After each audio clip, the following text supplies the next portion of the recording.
नमस्कार दोस्तों, हर्षित द्विवेदी एजुकेशन में आपका स्वागत है। मेरा नाम है Vineet Sagar. Kerala higher education minister R Bindu ने अनाउंस किया है हायर एजुकेशन इंस्टीट्यूशंस में जो स्टूडेंट्स हैं उनके लिए मेंस्ट्रुअल लीव ग्रांट करेंगे। काफी प्रोग्रेसिव डिसीजन है दोस्तों। देखिए, पीरियड्स के टाइम पर लेडीज जो mental and physical difficulties face करते हैं उसे कंसिडर करके ये डिसीजन लिया गया है। तो आज इस वीडियो में हम डिस्कस करेंगे क्या मेंस्ट्रुएटिंग वीमेन को एक ब्रेक देना जरूरी है और कुछ लोग ऐसे डिसीजंस को अपोज क्यों करते हैं। तो क्या होता है मेंस्ट्रुअल लीव? नाम से ही आपको पता चल गया होगा, ऐसा एक लीव है जो मेंस्ट्रुएटर्स ऑप्ट कर सकता है उनके पीरियड्स के टाइम पर। देखा जाएगा तो आजकल बहुत सारे कंपनीज है जो मेंस्ट्रुअल लीव प्रोवाइड करते हैं, पर ज्यादातर ऐसे कंपनीज है जो इस तरह के लीव प्रोवाइड नहीं करते। गवर्नमेंट ऑफ इंडिया का इस तरह का कोई पॉलिसी नहीं है, फिर भी Bihar state menstrual leave provide कर रहा है दोस्तों 1992 से। किसके लिए? वर्किंग वीमेन के लिए, स्टूडेंट्स के लिए नहीं, केवल वर्किंग वीमेन के लिए बिहार 1992 से मेंस्ट्रुअल लीव प्रोवाइड कर रहा है। अगर आप इंटरनेशनली देखोगे तो Japan, south Korea, Taiwan, Indonesia, Jambe जैसे कंट्रीज में मेंस्ट्रुएशन बेनिफिट्स प्रोवाइड करता है फीमेल वर्कफोर्स के लिए। और लास्ट ईयर स्पेन ने भी एक बिल पास किया था वीमेन को मेंस्ट्रुअल लीव प्रोवाइड करने के लिए। भले गवर्नमेंट ऑफ इंडिया का मेंस्ट्रुअल लीव से रिगार्डिंग कोई पॉलिसी तो नहीं है, फिर भी गवर्नमेंट ऑफ इंडिया का एक प्रोग्रेसिव मेजर है चाइल्ड केयर लीव। अब चाइल्ड केयर लीव और मेंस्ट्रुअल लीव को आप कंपेयर तो नहीं कर सकता, फिर भी साथ साथ में यह भी बताना पड़ेगा चाइल्ड केयर लीव मतलब क्या होता है दोस्तों। देखिए, under rule 43C of the central civil services leave rules 1972, female government servants appointed to the civil services and post in connection with the affairs of union are eligible for child care leave. इसके लिए कुछ criteria है, मैं आपको बताता हूं। देखिए, अगर आप एक फीमेल गवर्नमेंट सर्वेंट है, ठीक है, बेसिकली सेंट्रल गवर्नमेंट सर्वेंट्स की बात कर रहा हूं, तो आपका पहले 2 बच्चों का देखभाल करने के लिए आपको 730 डेज का लीव दिया जाएगा, ठीक है। और ये कब तक ले सकते हैं? जब तक दोनों बच्चों का एज 18 साल नहीं कंप्लीट होता है। 18 साल कंप्लीट होने के बाद आप चाइल्ड केयर लीव नहीं ले सकते हैं, ठीक है। तो 18 साल तक आप ये लीव ले सकते हैं और मैक्सिमम 730 डेज का लीव है आपके पास। पर ऐसा नहीं है कि आप बार बार लेते रहोगे।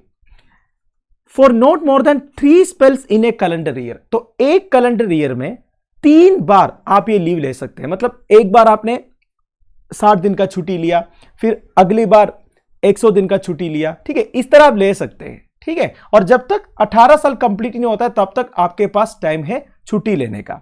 और no age limit in case of a disabled child, अगर चाइल्ड डिसेबल्ड है तो ये 18 साल वाला एज लिमिट नहीं दिया हुआ है, ठीक है। अगर आप कंफ्यूज्ड है तो मैं और एक बार आसान भाषा में बता देता हूं। देखिए, एक फीमेल गवर्नमेंट सर्वेंट जब मां बन जाती है तो उनके लिए चाइल्ड केयर लीव एप्लीकेबल होगा। तो वो बच्चे का एज 18 साल तक जब तक कंप्लीट नहीं होता तब तक उनके पास 730 डेज ऑफ लीव है। तो ये 18 साल में कभी भी ये 730 डेज ऑफ लीव वो ले सकती है। तो अब वापस टॉपिक पर आते हैं, मेंस्ट्रुएटर्स को मेंस्ट्रुअल लीव क्यों प्रोवाइड करना चाहिए। सबसे पहले एक बात समझना पड़ेगा, हर एक मेंस्ट्रुएटर का सेम एक्सपीरियंस नहीं होता अपने पीरियड्स के टाइम पर। कुछ कॉमन सिम्टम्स है जैसे कि stomach cramps, nausea, mood swings etcetera. However कुछ लोगों में अलग तरीके से एक्सपीरियंस होता है, जैसे कि the level of physical pain, emotional turmoil, discomfort differ from person to person. आप लोगों ने शायद ध्यान दिया होगा, कुछ लड़कियों में क्या होता है कि पीरियड्स के टाइम पर उनका मूड पूरा बदल जाता है या फिर बड़ा डिस्कम्फर्ट वो फील होते हैं, फिजिकल पेन भी उनका ज्यादा होता है। पर कुछ लोग इजीली वो मैनेज करते हैं, उनका पीरियड्स भी होता रहेगा, साथ साथ में उनका डेली एक्टिविटीज भी चलता रहेगा। पर कुछ लोग पीरियड्स का पहले 1-2 दिन बेड से उठते ही नहीं है। अब देखिए दोस्तों, जो फीमेल स्टूडेंट्स ये लेक्चर सुन रहे हैं उनके लिए नहीं बोल रहा हूं मैं, उनको तो सब पता है। मैं वो मेल स्टूडेंट्स के लिए बता रहा हूं जिनको इसके बारे में कोई आइडिया नहीं है।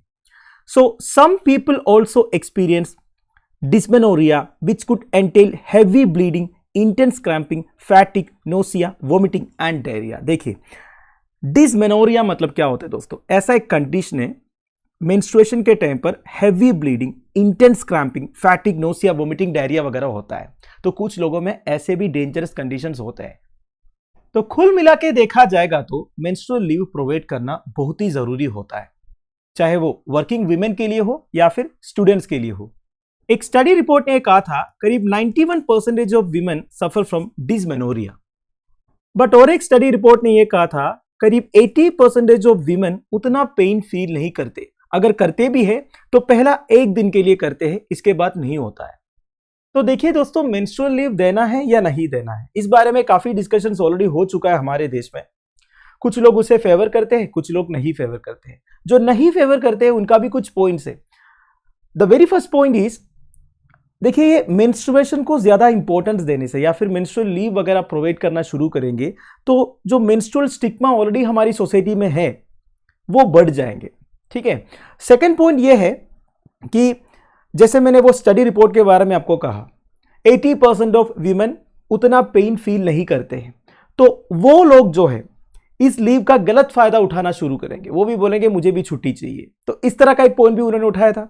तीसरा है दोस्तों, जो बड़े बड़े कंपनीज है ना, उनकी तरफ से जेंडर डिस्क्रिमिनेशन होने का चांसेस ज्यादा है। ऑलरेडी हमारी दुनिया में जेंडर डिस्क्रिमिनेशन है, जेंडर इक्वालिटी अचीव करना one of the sustainable development goal है, फिर भी अगर देखा जाएगा तो काफी सारे कंट्रीज में जेंडर इक्वालिटी अभी तक अचीव नहीं कर पाया है।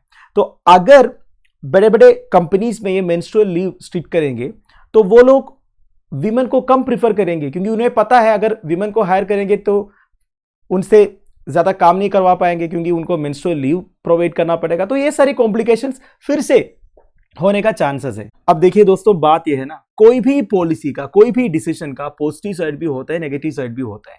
अगर पॉजिटिव साइड परसेंटेज वाइज ज्यादा है, अगर 70% पॉजिटिव साइड है, 30% नेगेटिव साइड है, तो हमें उसे इंप्लीमेंट करना चाहिए। अगर नेगेटिव साइड ज्यादा है, पॉजिटिव साइड कम है, तो थोड़ा बहुत सोचना चाहिए। वैसे मैंने आपको बोला गवर्नमेंट ऑफ इंडिया की तरफ से मेंस्ट्रुअल लीव से रिगार्डिंग कोई पॉलिसी अभी के हिसाब से नहीं है, पर देखिए दोस्तों, कोशिश तो रहा है। 2017 में अरुणाचल प्रदेश का एक एमपी एक प्राइवेट मेंबर बिल इंट्रोड्यूस किया था। बिल का नाम था मेंस्ट्रुएशन बेनिफिट बिल 2017। उस बिल में ऐसे प्रोविजंस थे जैसे कि वर्किंग वीमेन के लिए, फीमेल स्टूडेंट्स के लिए मेंस्ट्रुअल लीव प्रोवाइड करना चाहिए करके, बट अनफॉर्चुनेटली वो बिल पास नहीं हो पाया। तो कुल मिला के मेंस्ट्रुअल लीव प्रोवाइड करना कोई बड़ी बात नहीं है दोस्तों। गवर्नमेंट ऑफ इंडिया की तरफ से भी एक पॉलिसी होना चाहिए, और केरला स्टेट गवर्नमेंट अभी जो डिसीजन लिया है काफी प्रोग्रेसिव डिसीजन है, एंकरेजिंग डिसीजन है। ठीक है। वैसे मैंने बोला स्टेट ऑफ बिहार में भी स्पेशल कैजुअल लीव्स प्रोवाइड करते हैं आज मेंस्ट्रुअल लीव। वैसे देखिए दोस्तों, हम सबकी जिंदगी में एक वुमन का रोल रहा है, चाहे वो माँ के रूप में हो, बहन के रूप में हो, पत्नी के रूप में हो, या फिर कोई दोस्त के रूप में। तो उनके जो नेचुरल प्रॉब्लम्स है उसे हमें समझ लेना चाहिए। हर महीने 3-4 दिन का ये जो पेन रहता है, एगनी रहता है, डिस्कम्फर्ट रहता है, दैट इज सो क्रूशियल। तो साथ साथ में मेरा एक पॉइंट या सजेशन मैं इधर बताना चाहूंगा, इसके बारे में आपका क्या ओपिनियन है आप मुझे नीचे कमेंट बॉक्स में बता दीजिएगा। This is regarding government jobs and age limit for women, specially those women who are mothers. मेरा पॉइंट यह है, देखिए दोस्तों, हमारे देश में ज्यादातर लड़कियों की जो शादी है 18 साल से 24 साल के बीच में हो जाता है, फिर वो माँ बन जाती है। अब माँ बनने के बाद उनकी जिंदगी का जो 2 साल है ना, वो पूरा बिजी रहती है। आपको पता है दोस्तों, एक छोटे बच्चों को संभालना कितना मुश्किल होता है। तो आप बताइए इस टाइम पीरियड में क्या वो ठीक से पढ़ाई कर पाएगी? तो बेसिकली वो 2 साल माइनस करके दे देना चाहिए गवर्नमेंट को। मेल के लिए 27 या 32 जो भी प्रिस्क्राइब्ड है वो ठीक है, पर जो मदर्स है जिनका डिलीवरी हो चुका है, बच्चे को पाल चुका है, उनके लिए तो कंसिडरेशन होना चाहिए ना, क्योंकि उनकी जिंदगी का 2 साल ऐसे ही चला गया। तो उनके साथ बेसिकली मदर्स के साथ इधर डिस्क्रिमिनेशन नहीं हो रहा है क्या? तो इसके बारे में आपका क्या ओपिनियन है, आप मुझे प्लीज कमेंट बॉक्स में बता दीजिएगा। ठीक है। तो अगर मैंने किसी को ऑफेंड किया है मेरा सजेशन से, तो I am sorry for that. मैंने जस्ट अपना एक ओपिनियन बोला है। सो आई होप आपको वीडियो इन्फॉर्मेटिव लगा होगा। Thank you for watching. Bye bye. Have a